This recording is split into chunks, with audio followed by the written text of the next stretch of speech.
नमस्कार। India debate में आप सबका स्वागत है। मैं हूं आशुतोष पाठक। मित्रों, शुभेंदु अधिकारी दिल्ली पहुंचे। दिल्ली पहुंचकर केंद्रीय गृह मंत्री अमित शाह से मुलाकात की। बस इतना होना था कि टीएमसी में हाहाकार मच गया। सामने से तो ये कहा गया कि शुभेंदु अधिकारी मुख्यमंत्री बनने के बाद दूसरी दफा दिल्ली आए हैं। पहली बार वो मिल करके गए थे सारे लोगों से, जो एक कस्टम होता है कि भाई राष्ट्रीय अध्यक्ष से मिले, राष्ट्रपति से मिले, प्रधानमंत्री से मिले, रक्षा मंत्री से मिले, गृह मंत्री से मिले, फाइनेंस मिनिस्टर से मिले, और जिनसे जिनसे उनको लगे कि इनसे काम होना है, सरफेस ट्रांसपोर्ट मिनिस्टर से मिले, नितिन जी से मिले, प्रधानमंत्री से मिले। अब ये सब तो एक, इसको कहते हैं कस्टम। कस्टम का निर्वाह किया उन्होंने पिछली मीटिंग में। लेकिन ये जो मीटिंग हुई श्रीमान शुभेंदु अधिकारी की, उसके बाद से तृणमूल कांग्रेस में हाहाकार मचा हुआ है। अब तृणमूल कांग्रेस में हाहाकार के कारण क्या है? तृणमूल कांग्रेस को इसकी जानकारी हो गई है। 23 सांसद नहीं, लगभग 32 सांसद, राज्यसभा और लोकसभा दोनों मिला करके लगभग 32 सांसद हमारा साथ छोड़ने जा रहे हैं। लोकसभा के सांसद तो टूट चुके हैं, राज्यसभा के सांसद उहापोह में हैं, क्योंकि उनको मालूम है कि जितने दिन तक हम राज्यसभा में हैं, अब जितना उनकी उनके जो विधायक हैं उसके स्ट्रेंथ के हिसाब से 3-4 राज्यसभा की सीटें मिल सकती हैं या 2 सीटें मिल सकती हैं। राज्यसभा में अभी इनकी कितनी सीटें हैं? लगभग 11 सीटें हैं। अब ये 11 जो उम्मीदवार हैं उसमें से कुछ का कार्यकाल खत्म भी होने वाला है। तो कुछ सोच रहे हैं कि ये मौका है कि इसके पहले ही हम पाला बदल लें। लेकिन थोड़ा आंख में शर्म आ रही है।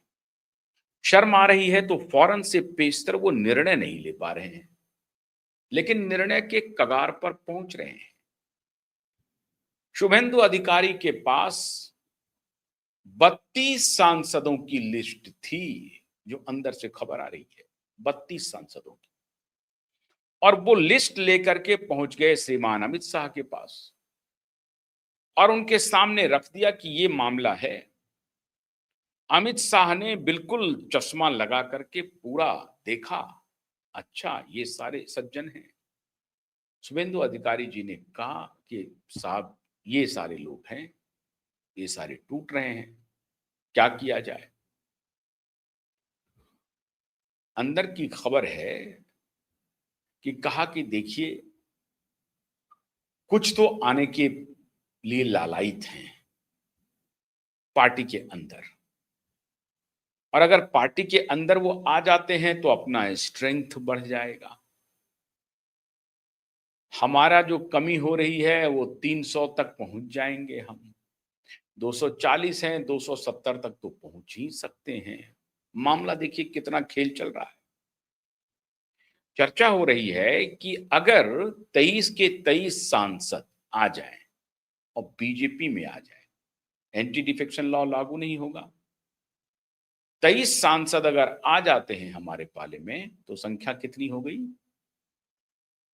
240 प्लस 23, 263। 263 इधर से हो गए। चाहिए कितना फुल मेजॉरिटी के लिए? 272। अब ये रणनीति ये बन रही है कि अगर 23 के 23 सांसद टूट करके बीजेपी में आ जाते हैं तो उनके लिए बहुत विन विन सिचुएशन होगा, और 2029 में जो अभी 28 सीट है ममता जी के पास, वो तो खैर टोटल हमारे पास आ जाए। तो आंकड़ा अगर ऐसे निकालिए अभी के हिसाब से 240 प्लस 28 तो कितने हो गए? 268। पीछे कितने रहते हैं? 4 सीट से। और वहां पर लोकसभा की सीटें कितनी हैं? 42 या 41 सीटें। अगर पूरी मेजॉरिटी आ जाती है, जिसकी संभावना अधिक है, 2029 में यही होगा। जितनी सीटें हैं, एक दो छोड़ दीजिए, लेकिन 99% सीट पर भारतीय जनता पार्टी का परचम लहराएगा। तो अगर वो 40 का आंकड़ा, 40 सीटें पश्चिम बंगाल दे दे, तो बीजेपी तो अमर हो गई साहब। फिर उत्तर प्रदेश में नुकसान हो भी तो भी कोई बात नहीं है। अन्य प्रदेश के भी नुकसान की भरपाई पश्चिम बंगाल कर देगी। अच्छा, क्यों पश्चिम बंगाल के ऊपर भारतीय जनता पार्टी की नजर है? इसलिए कि अभी वहां पर ट्रायल एंड टेस्टेड है। अभी जो हनीमून पीरियड है भारतीय जनता पार्टी का, ये कम से कम 2029 तक तो चलेगा ही चलेगा। और 31 में जब चुनाव होंगे विधानसभा के, तब तक चलेगा।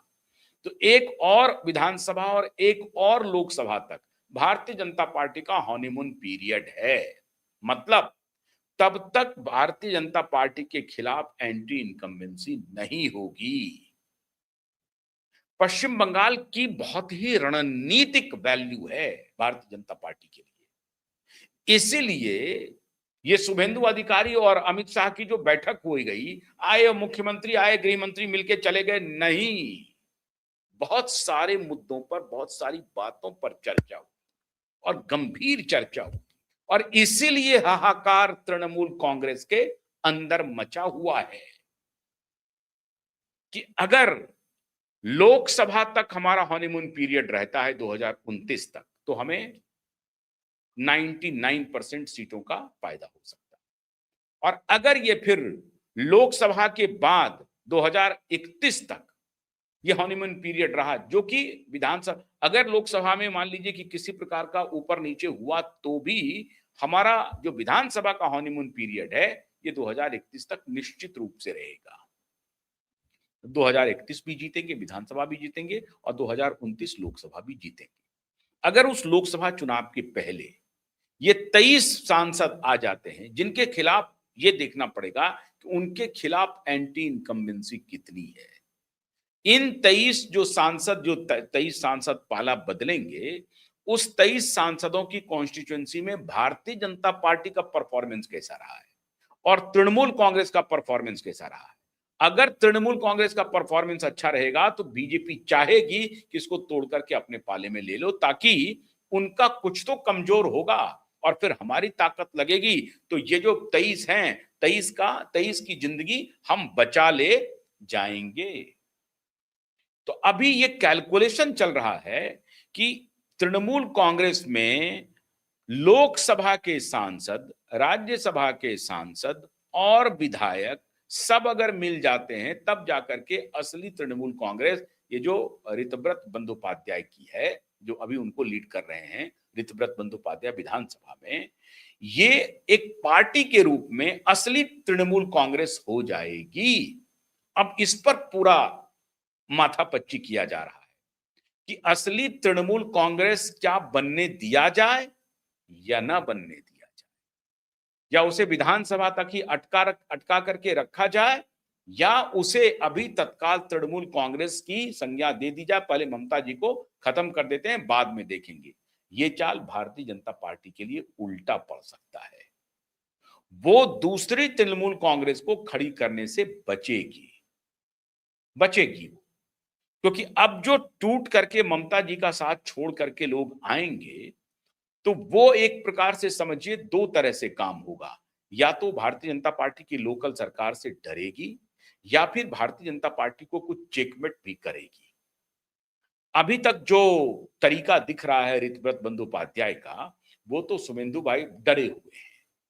मतलब ये जो 80 में से 60 टूट करके गए हैं, जिसको कि ऋतुपत बनर्जी कह रहे हैं कि आने वाले दिनों में 72 हो जाएगा, तो ये 72 के 72 डरे हुए हैं। और इसीलिए भारतीय जनता पार्टी के स्थानीय नेतृत्व ने कहा है कि नहीं, हमें बीजेपी का तृणमूलीकरण नहीं करना है।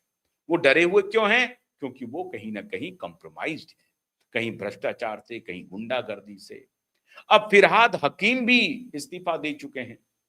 म्युनिसिपल कॉर्पोरेशन वाला जो खेल है वो खत्म, मेयर वाला खेल खत्म, वो भी अब भगवती की उपासना में लगे हुए हैं।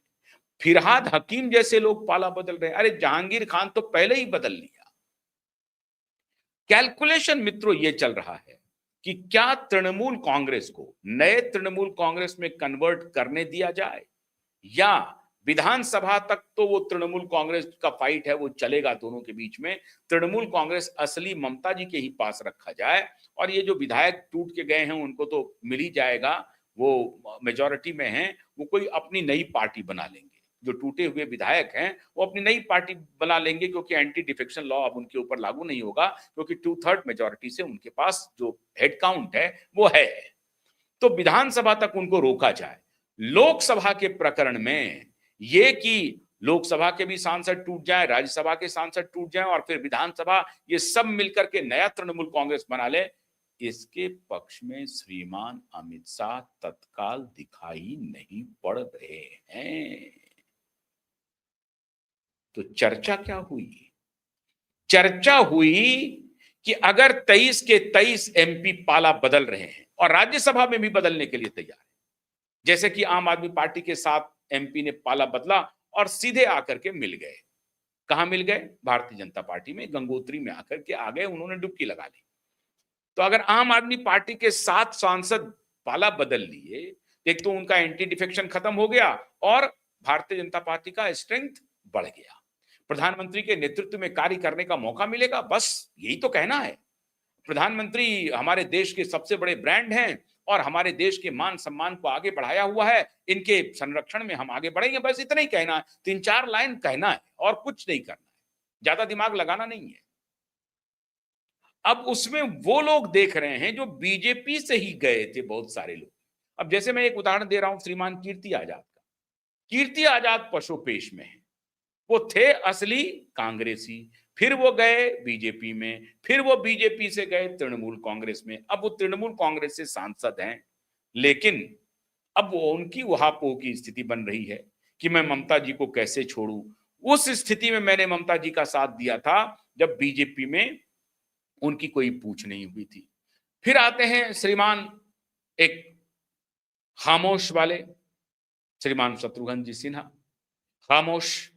अब वो भी पशुपेश में हैं, हम किधर जाएं? हम अगर ममता जी का अभी साथ छोड़ेंगे तो लोग हमें जीने नहीं देंगे, आसनसोल जाना पड़ेगा उनको, लोग हमें जीने नहीं देंगे। अब वहां लेकिन अगर शुभेंदु भाई हमें अंडे डंडे से बचाने का जुगाड़ कर लें तो हम सोच सकते हैं। हम तो पुराने बीजेपी के लोग हैं, कल मिल लेंगे बड़े फलक के लिए, खाली हमारी सीट सुरक्षित रहे। और इन दोनों को मनाने में कोई हर्ज नहीं है। इन्हें कहा जाएगा कि ठीक है, अरे राजनीति में तो होता ही, आप जब हमको छोड़ के गए, जब कांग्रेस को छोड़ा था तो क्या हुआ? कुछ नहीं हुआ। जब आप हमको छोड़ के गए थे तो कुछ नहीं हुआ, आप वहां से बन गए सांसद। भाई आप अपनी तकदीर देखिए ना, आने वाले दिनों में आप सांसद रहेंगे कि नहीं रहेंगे। अभी तो उनको लग रहा है कि 2029 तक हम बने रहेंगे, तो 2029 तक तो वो सोच रहे हैं कि मैं ममता जी के साथ रहूं। अभी अगर वो फैसला नहीं भी करते हैं, मैं 2 पर्सनालिटी की बात में कह रहा हूं, शत्रुघ्न सिन्हा की और कीर्ति आजाद की, और ये दोनों मोदी के खिलाफ इतना मोर्चा खोल चुके हैं कि इनको थोड़ी सी आंख में पानी है कि मैं कैसे पाला बदल लूं, एकाएक पाला बदल करके मैं इसमें कैसे आ जाऊं। तो वो सोच रहे हैं शत्रुघ्न सिन्हा जी और कीर्ति आजाद जी कि थोड़ा वक्त देते हैं, अभी क्या हड़बड़ी है, अभी तो हमारी सांसदी बची हुई है ना, हम रहेंगे, तब तक हमारी एक लॉयल्टी भी रहेगी ममता जी के प्रति। आप हैरान हो जाएंगे, अखिलेश यादव ट्वीट कर रहे हैं, राहुल गांधी ट्वीट कर रहे हैं, केजरीवाल ट्वीट कर रहे हैं, तमाम लोग ट्वीट कर रहे हैं अभिषेक बनर्जी के डंडे और अंडे के प्रकरण में। इधर यशवंत सिन्हा ने भी ट्वीट करके उनको दिया। यशवंत सिन्हा भी गए थे, आपको याद होगा, सबसे पहले वही तृणमूल कांग्रेस में गए थे। हालांकि उनको टिकट वगैरह नहीं मिला, वो अलग विषय है। लेकिन यशवंत सिन्हा को भी सारे लोगों को ट्वीट का बधाई दिया। अभिषेक बनर्जी ने रिस्पॉन्स किया कि आपका बहुत बहुत शुक्रिया, जो आपने हमारे लिए सॉलिडेरिटी दिखाई, क्योंकि हमको जो अंडे पड़े हैं इसमें कम से कम आप हमारा बचाव करने के लिए आए और आपने कहा कि डेमोक्रेसी की हत्या हो गई है। बहुत आभार आपका, बहुत अच्छी बात है, डेमोक्रेसी की हत्या हो गई है। आप जो हत्या कर रहे थे उस पर इन्होंने कोई ट्वीट नहीं किया। खैर, तो क्या कीर्ति आजाद मान सकते हैं? क्या शत्रुघ्न सिन्हा पाला बदल सकते हैं? ये दोनों बदल सकते हैं पाला। क्यों? क्योंकि इन दोनों की ट्रेनिंग भारतीय जनता पार्टी में लंबे समय तक हुई है। और अगर अमित शाह जी का एक बार, क्योंकि शत्रुघ्न सिन्हा का भी पब्लिकली वो कहते हैं कि वो बड़ी इज्जत करते हैं प्रधानमंत्री की, कीर्ति आजाद भी कहते हैं कि मैं बड़ी इज्जत करता हूं, उनको सम्मान नहीं मिला इसलिए चले गए, या वो फिर वो अमित शाह से उनको थोड़ा नफरत है इसलिए वो चले गए। लेकिन अगर अमित शाह ने कहा कि भाई आइए अब क्या देखते हैं, वहां क्या है, कुछ नहीं है, आइए हम लोग सब मिलकर के राष्ट्र निर्माण करेंगे, तो कुछ भी हो सकता है। फिर भी कुछ सांसद, अब जैसे मैं बता रहा हूं महुआ मोइत्रा का, महुआ मोइत्रा को कोई पद नहीं दिया ममता जी ने। महुआ मोइत्रा जितना उछल रही हैं वो एकाएक शांत भी हो सकती हैं। क्यों? क्योंकि अगर इंटरनेशनल रैकेट कुछ हाथ लग गया मोदी के, तो फिर ये सरेंडर हो जाएंगी। इसलिए अभी वो लंदन में हैं, वो नहीं आ रही हैं, क्योंकि उनको कोई पद भी नहीं मिला है, तो शांति बनाए रखी हुई है। जो मीटिंग हुई 4 बजे संध्या को, उसमें 3 ही लोग पहुंचे, राज्यसभा लोकसभा दोनों मिला करके। कीर्ति आजाद भी नहीं पहुंचे, शत्रुघ्न सिन्हा भी नहीं पहुंचे मीटिंग में। इसलिए कयास लगाए जा रहे हैं कि साहब अब क्या होगा। अब तो ममता जी का वापस बाउंस बैक करना बहुत मुश्किल है। ऐसी परिस्थिति में, ऐसी हालत में क्या किया जाए, सोच विचार चल रहा है। शुभेंदु अधिकारी को अमित शाह जी का संदेश है कि अगर ये 23 आ जाते हैं तो कोई बात नहीं है। राज्यसभा से भी अगर मान लीजिए कि 7 और 8 कह रहे हैं आपकी, 7 लोग आने के लिए, 8 लोग आने के लिए तैयार हैं, 9 लोग, तो आ जाएं, कोई बात नहीं है, आने दीजिए। तो राज्यसभा का भी स्ट्रेंथ बढ़ा दिया जाए और लोकसभा का भी स्ट्रेंथ बढ़ा दिया जाए। फिर क्या है, लाएंगे कोई बिल, पास करा लेंगे दोनों जगह से, स्ट्रेंथ बढ़ता चला जाएगा। सुबह का कौन इंतजार करता है ये बताइए? 29 तक कौन इंतजार करेगा? और अभी चर्चा हो रही है कि भाई 27 में मोदी जी अमित जी को देने वाले हैं अपना खड़ाऊं, तो अमित जी तो कुछ तो करेंगे ना, अपना बंदोबस्त करेंगे या नहीं करेंगे? तो वो सब पर, अगर मान लीजिए कि ठीक है मोदी जी चलते हैं 29 तक, तो भी कोई बात नहीं है। लेकिन खबर है पावर गैलरी में, बहुत बहुत ही मजबूत खबर है कि 2027 में राष्ट्रपति चुनाव से पहले ही मोदी जी इस्तीफा दे करके राष्ट्रपति बनाए जा सकते हैं, बनाए जा सकते हैं, इस तरह की खबर है। और ये कमान अमित शाह जी को सौंपा जा सकता है, अगर सब कुछ ठीक रहा तो। नहीं तो फिर मोदी जी 29 तक तो है ही है।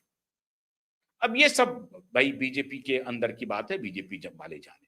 अभी तो सवाल है बंगाल का ना, तो बंगाल में शुभेंदु जी को टास्क दिया गया कि भाई ये टास्क ले जाइए आप, और अगर 31-32 सांसद आ जाते हैं अपनी तरफ तो well and good, what is wrong in that?